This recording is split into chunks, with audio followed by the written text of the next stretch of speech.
Pai, do Filho e do Espírito Santo. Amém.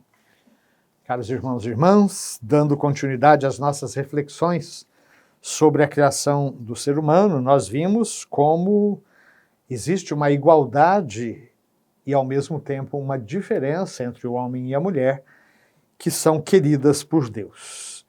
O homem e a mulher são criados, por um lado, em perfeita igualdade, como pessoas humanas, e, por outro lado, cada um no seu respectivo ser de homem e de mulher.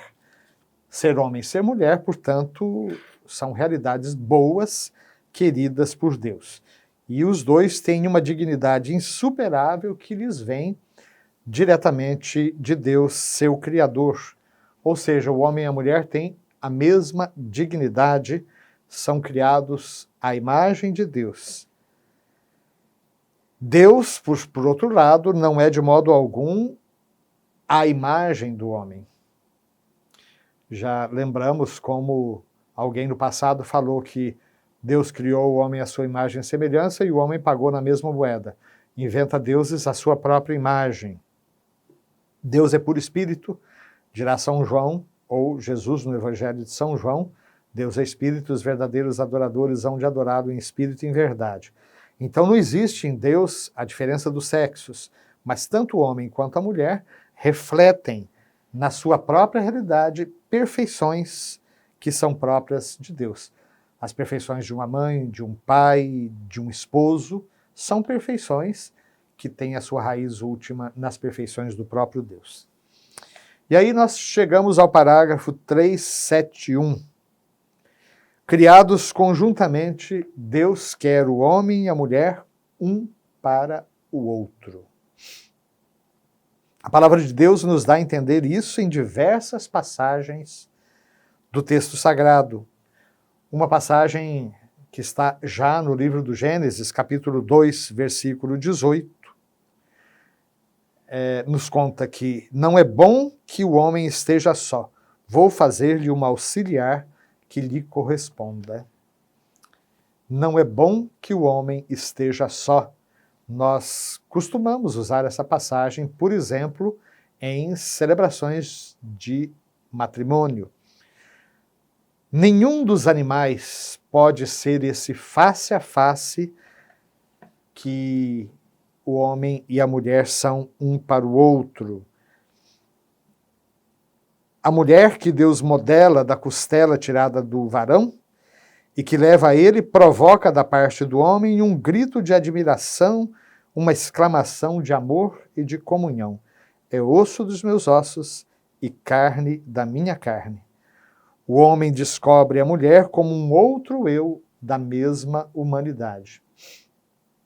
Meus queridos, essa passagem ela é muito importante para a antropologia cristã. Claro que hoje, graças a Deus, nós temos sempre mais consciência sobre a dignidade de todo ser vivo, a começar dos animais. Quantas pessoas têm num pet, num cachorrinho, num gato, um companheiro ou um bichinho de estimação que é tratado com carinho. Quantas vezes nós nos revoltamos quando existem pessoas que torturam animais, que machucam, que batem, que espancam os animais. Isso realmente vai contra o projeto da criação.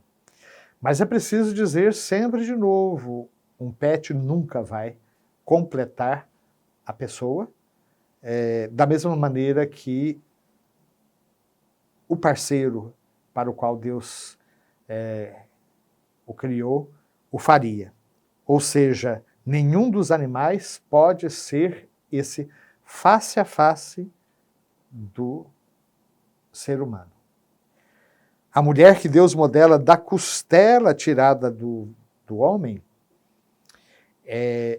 leva, então, provoca no homem esse grito de admiração, esse grito de amor e também de comunhão. Agora sim, é osso de meus ossos, é carne de minha carne. O homem descobre na mulher um outro eu na mesma humanidade. A mulher descobre no homem um outro eu na mesma humanidade. Vejam, é interessante como o livro do Gênesis mostra que mesmo a intimidade com Deus ainda não era suficiente. O homem caminhava com Deus, tinha essa intimidade com Deus no relato da criação, mas lhe faltava esse complemento, lhe faltava esse vis-à-vis, esse parceiro ou parceira que lhe fizesse face a face, que lhe fosse um outro eu dentro da mesma humanidade. E aí chegamos ao parágrafo 372. O homem e a mulher são feitos um para o outro. Não que Deus os tivesse feito apenas pela metade ou incompletos. Aqui, na verdade, nós temos até uma dificuldade de linguagem, porque é muito comum dizer, e eu mesmo já falei isso, que o homem e a mulher se completam, porque eles têm características, têm dons que são diferentes realmente um do outro. No entanto, sim, cada pessoa ela é perfeita na criação de Deus e a nossa completude se dá naturalmente plena só na nossa comunhão eterna com o Criador. Mas nós fomos criados para uma comunhão de pessoas, na qual cada um pode ser ajuda para o outro, por serem ao mesmo tempo iguais como pessoas, osso de meus ossos, e complementares, homem e mulher, masculino e feminino. Então, São João Paulo II escreveu um documento bastante significativo chamado Mulieris Dignitatem, sobre a dignidade da mulher, em que ele vem lembrar justamente essa comunhão, essa parceria que a mulher é chamada a viver com o homem e o homem com a mulher. E essa união se dá de maneira muito especial justamente no matrimônio. No matrimônio, Deus os une de maneira que, formando uma só carne, eles possam ainda mais transmitir a vida humana. Então, o casamento na igreja ele tem as duas dimensões, a dimensão unitiva, ou seja, levar os dois a essa convivência, a essa ajuda mútua, a essa amizade, essa parceria, né?